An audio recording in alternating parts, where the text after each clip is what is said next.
Today, I want to teach you that analytic readers don't just follow the main character's progress through the story. Instead, they notice more elements of a story and think about how different elements of a story connect and influence each other. Analytic readers often use writing as a way to do this thinking. Let's think about how this could go. How can we use our writing to wrap our minds around more of the stories we're reading? Let's start by naming important elements of a story, the components that make a story. Do I pay attention to all of these elements, or do I tend to leave some of them out? Let's take a second to flip through our writing about reading, which really means flipping through our thinking about reading, and notice whether we just follow the ball, the main character, the events on that page, or whether we, like that announcer, take in peripheral stuff too.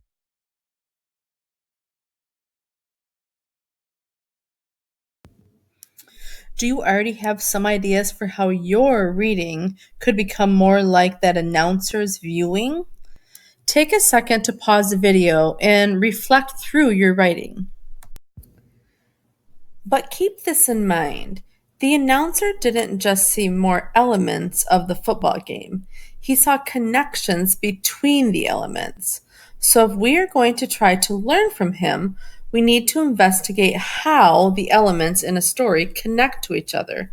And here's the thing, you don't need to invent how to think about connections. Analytic readers have been doing this work for decades, and they've figured out some powerful tools that highlight connections in a text.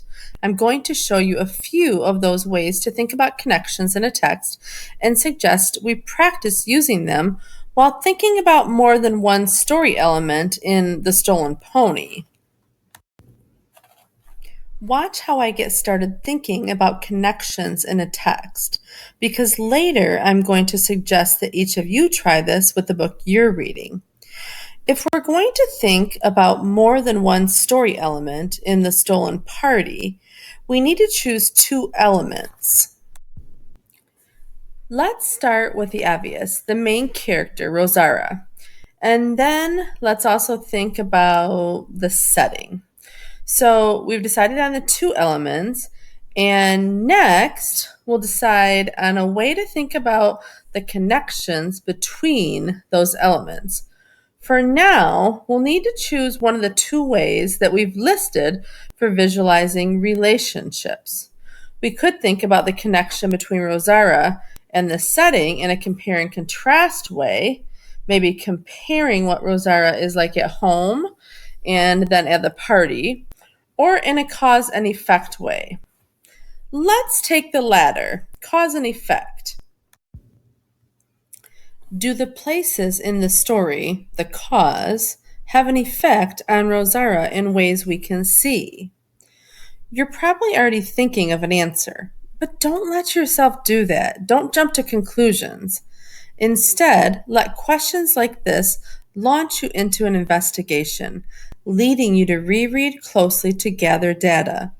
Let's choose a particular scene and see how that setting seems to affect Rosara. Remember the scene in the kitchen where Senora Innes asks Rosara for help.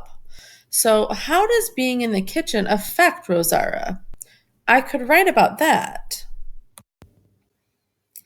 Being in the kitchen affects Rosara. When she's in the kitchen, she feels special, like she gets to help out and is trusted more than the other kids. She is allowed into behind the scenes places, and this makes her feel special.